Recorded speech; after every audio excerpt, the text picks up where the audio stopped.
স্বাধীনতা মানুষের জন্মগত অধিকার। ৩০ লক্ষ বীর শহীদদের রক্ত, অসংখ্য মা বোনের সম্ভ্রমের বিনিময়ে সেদিন পরাধীনতার শৃঙ্খল ভেঙে যারা ছিনিয়ে এনেছে স্বাধীনতার লাল সূর্য, সকল বীর মুক্তিযোদ্ধাদের প্রতি শ্রদ্ধা, ভালোবাসা জানিয়ে চট্টবাংলার আজকের নিবেদন গাইছি বিজয়ের গান।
সেদিন পাকিস্তানি বাহিনী রাজাকার আল বদর আল শামস বাহিনীর অত্যাচার হত্যাযজ্ঞ থেকে রক্ষা পেতে সাহিত্যিক, সাংবাদিক, চিকিৎসক, শিল্পী, শিক্ষাবিদ, আইনজীবী সহ নানান পেশার মানুষের রক্তে পিছল হয়েছে বাংলার সবুজ ঘাস।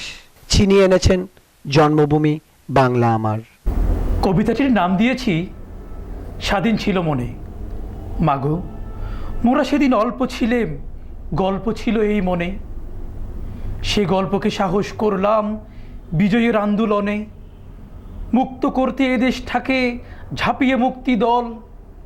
দোসর দানব আসুক যত, মোদের আছে বল। মা, ও মা, তোর রক্ত কান্না ঝরছে ঝরুক আছে যত।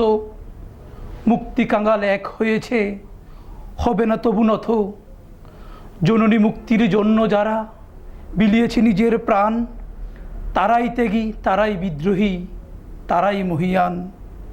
দেশ বাঁচাতে যুদ্ধে মোরা শহীদ হতে পারিনি কেন? এমন সময় জন্মায়নি মোদের, ভাগ্য ছিল না যেন। এমন সময় জন্মায়নি মোদের, ভাগ্য ছিল না যেন, ভাগ্য ছিল না যেন। বঙ্গবন্ধু মুজিবের স্বপ্ন বাঙালির মুক্তিযুদ্ধ হঠাৎ ঘটে যাওয়া কোনো ঘটনা নয়। এর জন্য একের পর এক আন্দোলন সংগ্রামের সিঁড়ি ডিঙিয়ে 9 মাসের রক্তাক্ত মুক্তি সংগ্রামের মাধ্যমে 16ই ডিসেম্বর বাঙালি জাতি অর্জন করেছিলেন চূড়ান্ত বিজয়।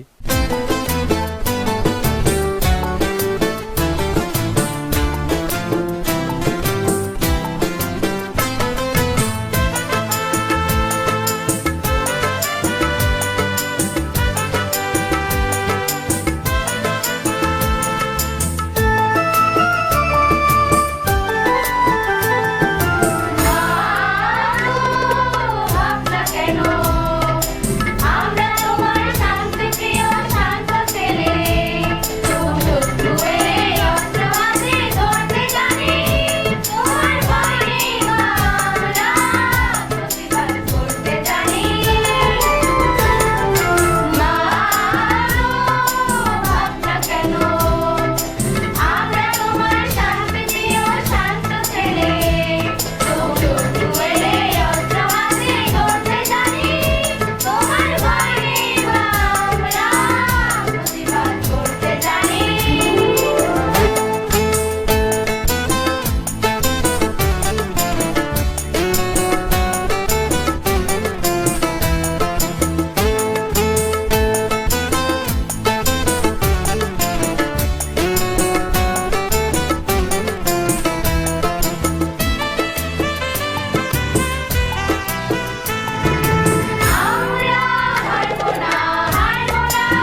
9 মাসের মুক্তি সংগ্রামের প্রতিটি ক্ষণ ছিল চরম উদ্বেগের, ছিল অপরিসীম আশার। সেদিন তারা বঙ্গবন্ধু মুজিবের ডাকে প্রচণ্ড আত্মবিশ্বাস আর দেশপ্রেমের চেতনায় উদ্বুদ্ধ হয়ে যুদ্ধে ঝাঁপিয়ে পড়ে ছিনিয়ে এনেছেন লাল সবুজের পতাকা। আজ প্রজন্মের পর প্রজন্ম বয়ে নিয়ে চলছি আমরা মুক্তিযুদ্ধের বিজয়ের পতাকা, গাইছি বিজয়ের গান।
এতক্ষণ উপভোগ করেছেন গাইছি বিজয়ের গান। আমরা চেষ্টা করেছি আমাদের ভাই বোনদের নিয়ে আপনাদের মনের মণিকোটায় সামান্যটুকু জায়গা করে নেওয়ার। জানি না কতটুকু পেরেছি, তবে যদি সামান্যটুকু জায়গা আপনাদের মনের মণিকোটায় করে নিতে পারি তাহলে আজকের আয়োজন হবে সার্থক। সবাই ভালো থাকবেন, সুস্থ থাকবেন, চট্টবাংলার সাথে থাকবেন, চট্টবাংলাকে সাথে রাখবেন। খোদা হাফেজ।